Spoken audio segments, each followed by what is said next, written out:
controlled area. Leave now.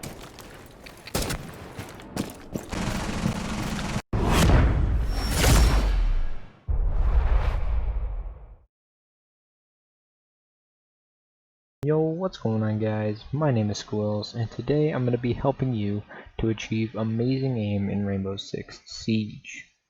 Now, just a disclaimer, I do not think I have amazing aim. I don't even think I have good aim. But, I have been working really hard on improving my aim in the past couple months, and I have seen some really good results. So I'm going to share with you how I went about improving my aim, and hopefully some of the things that I did and some of the principles that I followed will help you guys to improve your aim as well. So make sure to drop a like on the video, subscribe to my channel. Let's just get right into the video. So now the first part of good aim is your sensitivity. Now your sensitivity doesn't mean a ton, but it's kind of just your starting ground. You can get good on pretty much any sensitivity, but it helps to give yourself a good starting ground, something that has proven to work for a lot of people. So I would recommend for most people using between 400 or 800 DPI, somewhere between 5 and say 20 vertical horizontal sensitivity, and then you can really go nuts with your ADS sensitivity. Most people will use anything between a 30 all the way up to an 80, and sometimes even above an 80 for your ADS sensitivity. But you can really do whatever you want. If you have something that's comfortable for you right now, I'd recommend that you stick to it. If you really have no idea what you want, it's a good idea to try pro sensitivities. Just get an idea of whether you want a high sensitivity or a low sensitivity, and shop around for different pro sensitivities and see what you like.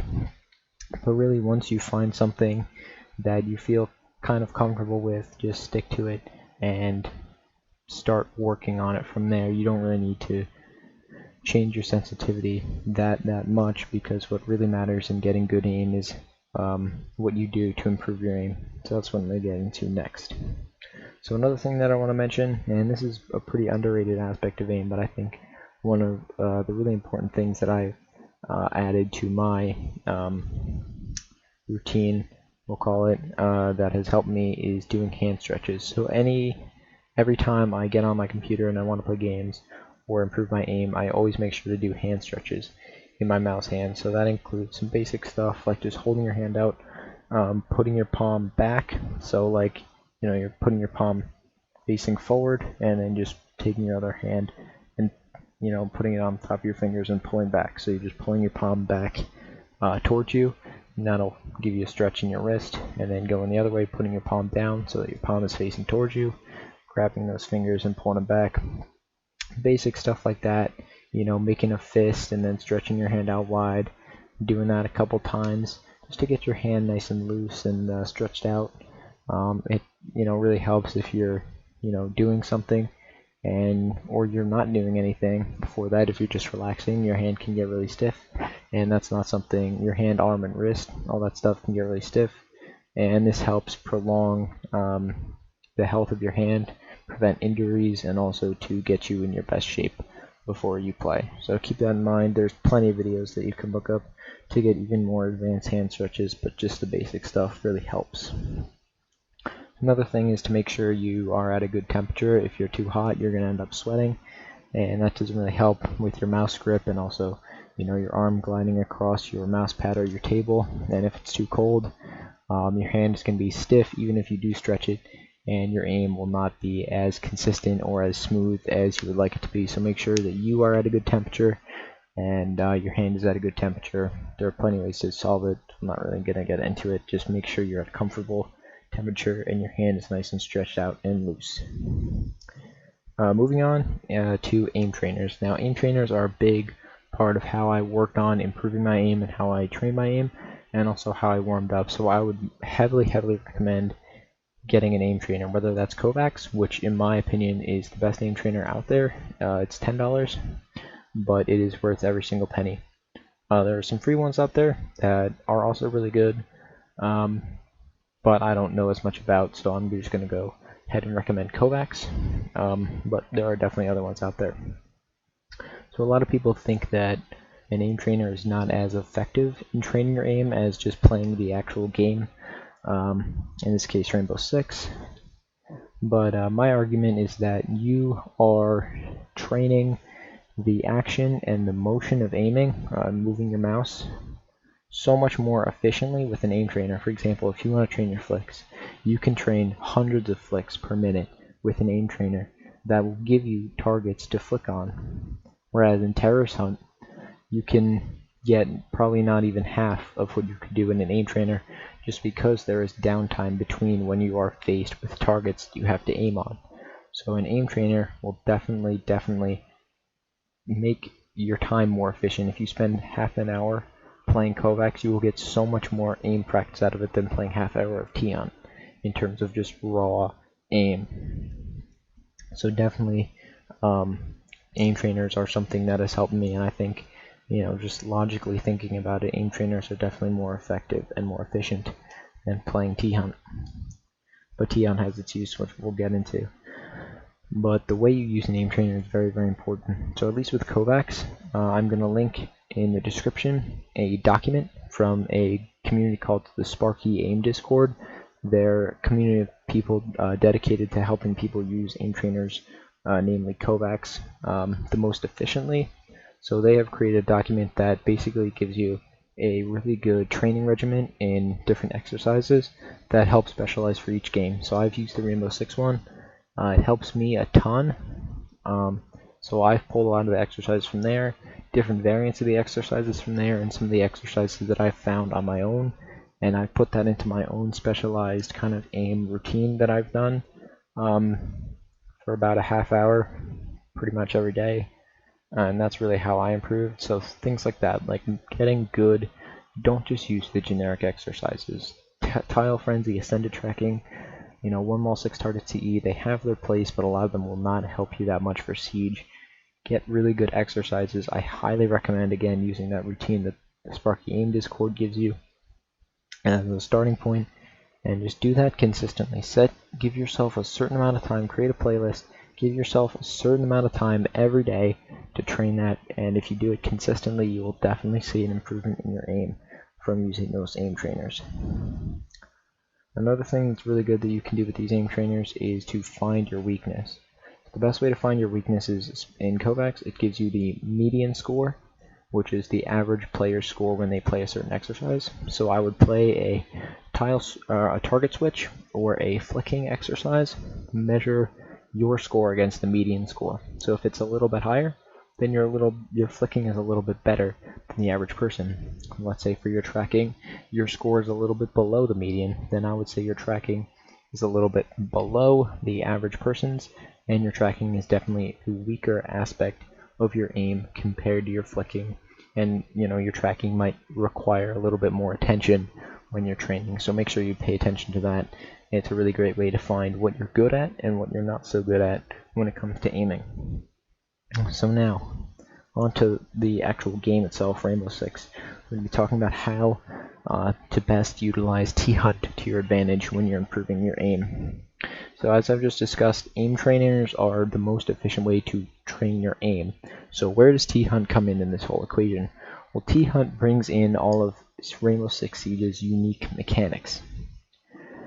So basically, any kind of movement, for example, crouching, strafing side to side during gunfights, will not be accounted for in Kovacs. There are exercises where you can move your character in Kovacs around, but the movement is not going to be nearly the same as it is in Rainbow. Kovacs also, most exercises don't have recoil, and I would recommend against using exercises that have recoil, because you really want to be training for the recoil in Siege and for the movement in Siege. Those are the two big aspects. THunt, you should be focused on going for consistent flicks, focusing on accuracy, and making sure you're incorporating good movement, good crosshair placement, good recoil control, and all those unique mechanics to Siege. I would recommend in the beginning of your second, you can do this in every THunt that you play. In the beginning, just spray a couple mags of whatever gun you're using at the wall from 5 meters, 10 meters, 15 meters, whatever you want, just to make sure that you are happy with the recoil grouping that you're getting. to make sure you can control your recoil. Whip out a couple 180s or 360s depending on what you can do with your sensitivity and the amount of space you have for your mouse. Locking in a good 180 or 360. A 360 obviously is not as practical as a 180, but it really helps you train your consistency with your hipfire sensitivity. So just doing things like that and making sure your crosshair placement is good, going for one taps, really focusing on how you play THunt. The biggest mistake that you can possibly make when you're playing THunt is just to kind of zone out, put on some music, and just either try to win the THunt or just try to play it mindlessly as you would a ranked game. You really need to be focusing on these certain things to make sure you're improving your aim and not just going through the motions. So finally, and this is one of the biggest parts of your aim, is a consistent warm-up. Now there's two parts to your aim. There's your aim ability. This is how skilled you are in your aim. You know, obviously this is, you know, like comparing a new player is not going to have as good of aim as me.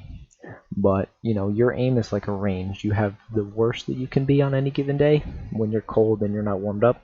And there's the best you can possibly be. This is like where you'd normally hit after your second or third ranked game, where your aim is feeling really good. A consistent warm-up will help you consistently get to the best that your aim can be before you even start playing ranked, before you really start performing. And having a consistent warm-up above all is really, really important because it will help you to always reach the highest level of aim, and finding out something that works for you, again, is really, really beneficial. So whenever you warm up, you should start with your hand stretches. I incorporate some aim trainer into my aim routine. You don't have to do that. Sometimes it's helpful to just do THunt. Whatever you think works best. I'll tell you that I have a quick 10-minute Kovacs playlist. Then I go into a bomb THunt on plane. I'll usually start off by picking Ash, going through a full auto THunt, looking for headshots, but just going for a THunt, practicing my mechanics, practicing my recoil. And then the next THunt I'll play will usually be with an operator I play more, say Thermite, Habana, Ace. Of course, I'm a support player. I'll be looking for more one-taps and, you know, headshots only, of course. That's, you know, one-taps. And then finally, I'll usually play an SMG-11 THunt. SMG-11 is probably the most challenging high-skill gun that I use, and usually if I can master and get a really good SMG-11 recoil control and really good SMG-11 mechanics and aim, I know that I'm prepared to go into ranked. But the biggest thing with your warm-up is that you make sure that you always feel confident in your aim and you feel that you are the best that you can be before you can go into ranked. So if you say, okay, I'm gonna do my aim routine and then I'm gonna play 3 THunts, if you feel good on the second THunt, go straight into ranked. You don't need to play another THunt. That's just gonna further tire you out or burn you out, especially if you already feel like you're confident. You're not gonna put as much effort into that last THunt. And if you've already played your 3 THunts and your aim still doesn't feel as crisp and as clean as you want it to be, play another one. It cannot hurt you to do more than you think you should, even if, or especially if, your aim is not as good. You always want to make sure that you are very confident in your aim before you actually end your warm-up.